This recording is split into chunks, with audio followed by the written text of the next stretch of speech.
Hey y'all, I'm going to guess two things about you right now. First of all, I'm going to guess that your relationship to failure isn't that great. In fact, I'm willing to guess that a fear of failing is holding you back from achieving the things you really want.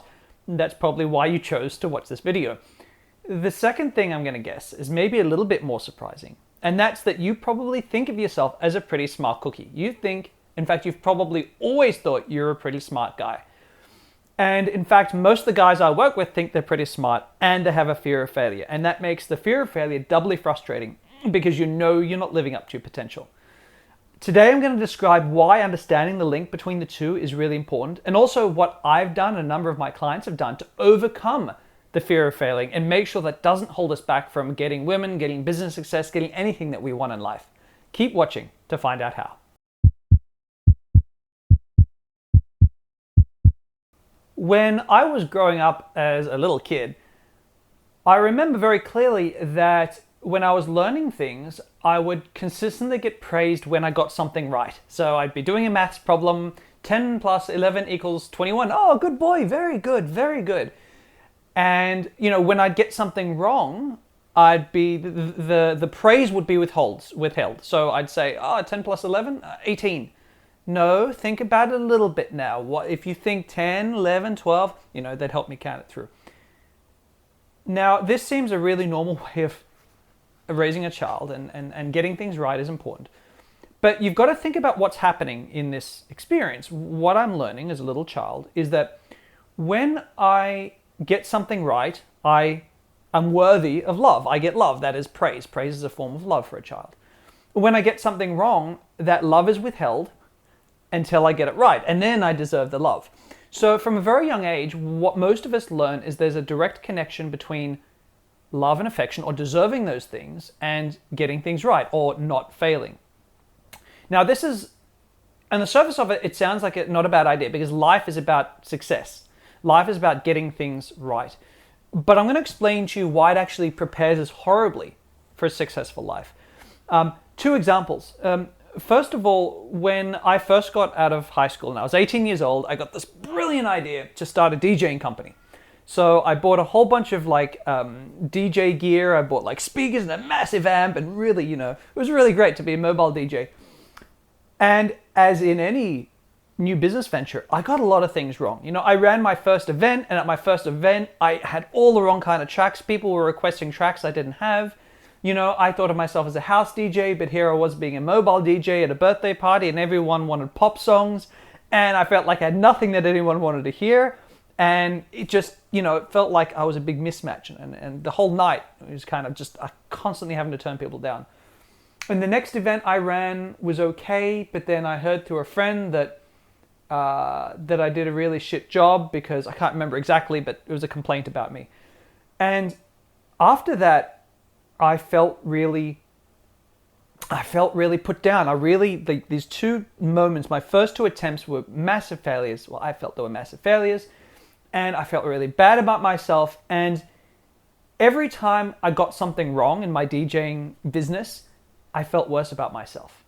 And pretty quickly, I didn't even want to think about DJing anymore. I could only deal with a couple of failures, a couple of things going wrong, and I'm like, this isn't for me. I can't do this anymore. I sold all my gear and I got out of it. The second little business venture I got into, I started a company, and what we did was I was teaching parents the truth about drugs, right? The truth about how drugs are manufactured, which drugs, what the effects are of drugs, how to actually, assess what kind of drug usage is likely to be problematic and what's just experimental. And we going into that stuff with parents who really had no idea and thought all drugs were equally bad, and actually it's a more complicated thing than that, and understanding when you should be worried and when to just leave things be. And I had a lot of initial interest. I was all pumped. I'm like, yeah, I'm a really smart guy. I know what I'm doing here. I'm going to get lots of love because I'm going to get it really right. And my first event, I had 3 parents show up. And then my second event, I had 6 parents show up. And I had a big room for 50 people. And I felt like such a moron. I felt like I looked like such an idiot in front of all those people with only a few people turning up. Sure, those people loved what I did, but it was failure after failure in my head. Things not going ideally, things not going to plan, and I couldn't keep persevering. I couldn't keep going forwards. You've probably all heard the term, some famous basketball player saying, I missed 100% of the shots that I didn't take, and seeing statistics of baseball players showing that the world's best baseball players struck out more than anyone else, but they also hit home runs more than anyone else. And we hear all this sort of feel-good stuff about how we just got to fail in order to succeed, and that's how it works. But I want to take a little time today to understand how you can actually embody that, how you can actually lose your fear of failure, to understand where that comes from, because I really struggle with that.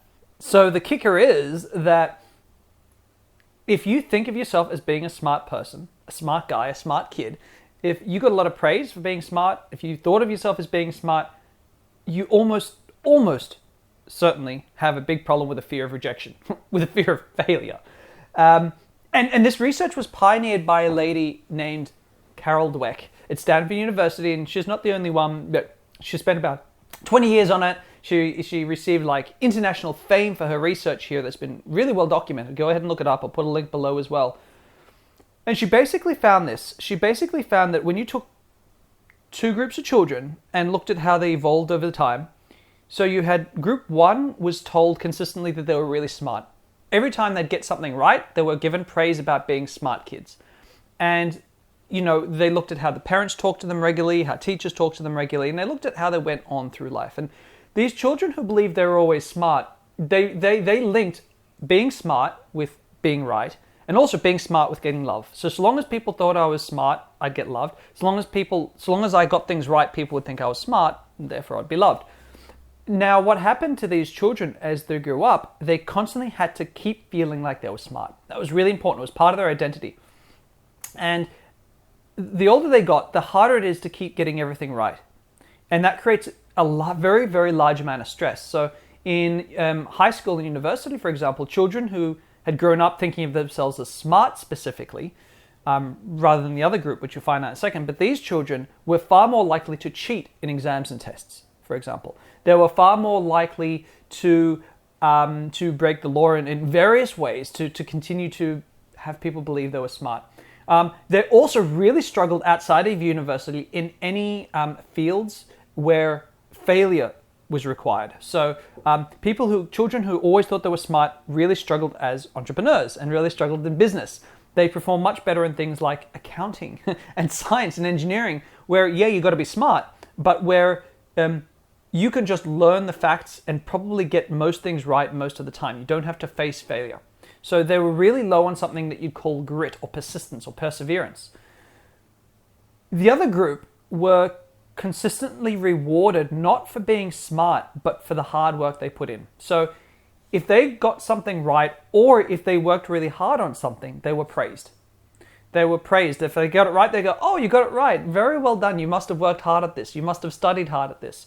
This was the type of praise that they were receiving from parental units, from friends and family, teachers, all that kind of stuff. And these children grow up believing that if they worked hard at things, they were deserving of love. They were deserving of love if they worked hard. So it didn't matter if they failed so much. I mean, everyone wants to succeed. That doesn't go away. But it didn't matter. It just mattered that they were putting in the work. And if they put in the work, they'd get there eventually. They'd get the result they wanted. These kids, dramatically different. Once they became adults, they didn't hit university and say, oh my God, this is so hard. I can't do this. They got to university and went, oh my God, this is so hard. Well, I'm going to work hard at it and I'll make some mistakes and I'll get through it and I'll be all right. When they got out of university, all of a sudden, if you put them in business, entrepreneur positions where you got to fail over and over and over again, they were really high on grit. They were really high on perseverance and able to follow through. The same is true when it comes to women. You can't get good with women unless you're able to face failure. It's completely impossible. If you think about a video game, if you approach a video game, I play a lot of video games. I don't have a lot of spare time, but when I do, it's a good way to unwind, and I like to play first-person shooters. And so a few times a week, I'm playing my Battlefield games, and of course, most of the time, I'm just getting absolutely slaughtered by 14-year-old kids. But that aside, I know that I have to die a lot of times in order to get better. I need to get shot, headshot, killed, murdered, teabagged on screen, all these things in order to get better. And sure, now and again, I'll hop on YouTube and I'll look up some videos on how to play better. But I know one thing for damn sure. There's no way that I could hop online and watch a bunch of videos or read a bunch of books on playing first-person shooter games and perform well. It's impossible. I just have to play and I have to die a lot and then I'll get better. We know that. You know that intrinsically with video games. But we start to miss that point when it comes to women, right? You know, what I did having grown up thinking of myself as smart, I was like that first group of kids. I thought of myself as smart. I didn't want to make mistakes. And so I said, I want to get better with women. And I'd go out to a bar, but I didn't want to approach because I didn't know exactly what to say. I didn't feel like I had a sense of control over not getting it wrong because I didn't know everything I needed to say. And so I thought, well, I need to learn more. So I'd go home and I'd read more books and I'd watch more videos and listen to more people. And I'd go out and sure enough, I still wouldn't know what to say, 100% exactly what to do in every situation. And I didn't want to fail because failure was bad. And so I would have this really big apprehension about walking up and talking to girls because I didn't want to fail. I was so averse to it. I knew that if I failed with her, I wasn't deserving of love. And I didn't want to feel like I was not deserving of love. And so sure enough, I didn't approach. And I'm willing to bet a lot of you watching have this same thing. It's the same. It's this lack of ability to persevere in the face of repeated failure. So how did I work through this? Because I did. I really worked through this. So what I did was I started to keep a journal. And I started to really be on the lookout for when I want praise or when I want to praise myself or when I want to feel good about something I've done, what do I do? So, you know, for example, right now I'm working on web development, trying to get good on web development and JavaScript writing, just because I like learning things and it helps with business too. So I'm learning these things and, you know, I have to build a website all on my own from scratch, from raw HTML, CSS and make it look great. And so I do that and my instant response is I want to show my partner, show my girlfriend, hey, look at what I've done. Isn't this cool? I did it all from scratch. And I want to get praise for that. It's not just praise. It's kind of show off. This is what I've done. It's not about needing a positive response from my girlfriend. It's just that's how we communicate with friends and people we like. We share stuff, right? Look at this cool thing I got. Look at this cool thing I did. We do that. And that's my instant feeling. Now, what that's doing is saying, look at this success I've had. Now give me praise. And so that's my automatic response still to this day. But what I know that I need to do instead is I need to go to my partner and say, wow, you know, I got caught up yesterday working for 7 hours straight. I barely even stopped to eat. Like I was just so engrossed in it. Like I've learned so much about web development in such a short time. I'm feeling really proud of myself. So what I'm doing is I'm still showing off because we do that now and again. It's how we communicate. I'm still doing that. But what I'm saying is look how hard I've worked. I feel good about myself. Not look at what I've done, look at this cool thing, success that I've had, I feel good about myself. And so I start to integrate this into everything I did, like the ways that I communicate with friends, you know, like let's say I'm talking to some friends, I picked up a girl yesterday and I want to show off about it, right? Instead of saying, oh my God, she was so hot and I got her and we slept together, awesome. It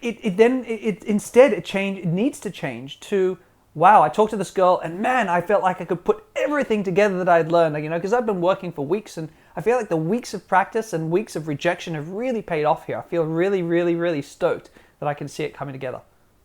So you can still show off, you can still share things, but you need to remember, you need to focus on the work put in, not specifically the outcome. And as I started to journal this stuff, I realized that I'm talking to myself all the time in success-related terms. I finish a day, I think to myself, in my head, how do I feel about my day? Did I succeed a lot? Did I succeed? Did I achieve big things? Yes or no? That's how I feel about my day. And what I needed to do was very, very purposefully go, wait, Damien, that's the wrong way to think about it. The question is, did I work hard today? Did I get a lot of work done today? Did I learn a lot today? Yes, I feel good about today. Doesn't matter whether I accomplished something good or bad. It went well or it went badly. I worked hard. I learned a lot. That was a good day. Now, when you start to do this, and in fact, I do this with my clients in my 3-month course a lot, when you start to constantly be forced to look at the work put in and what you learned as a result of that hard work, and you get praised for that rather than praised for the results specifically, all of a sudden your fear of rejection, your fear of failure reduces dramatically because your sense of what needs to be done to feel good about yourself switches from the results to what you've done, to the work put in. And that is critical. It's a critical life skill for everyone to learn. And that was such a big pivotal moment for me, that fear of failure stopped holding me back. Obviously not just with women, but in business, with my family, with self-development. Trying things out with self-development and not being afraid of failing and looking like an idiot was big as well. So it was really big. How have you guys gone with this? I'd love to hear in the comments, have you overcome your fear of failure in a different way? Have you done it this way in the past? Are you going to use what I tell you? Come back to me in another week and let me know how that's going as you start to really focus on changing how you give yourself praise. I'd love to hear about it. Let me know in the comments below. As always, if you've liked my channel, give me a thumbs up and subscribe so you don't miss out on any of my future videos. I look forward to seeing you again. I'm Damien Deeker. Have a great week.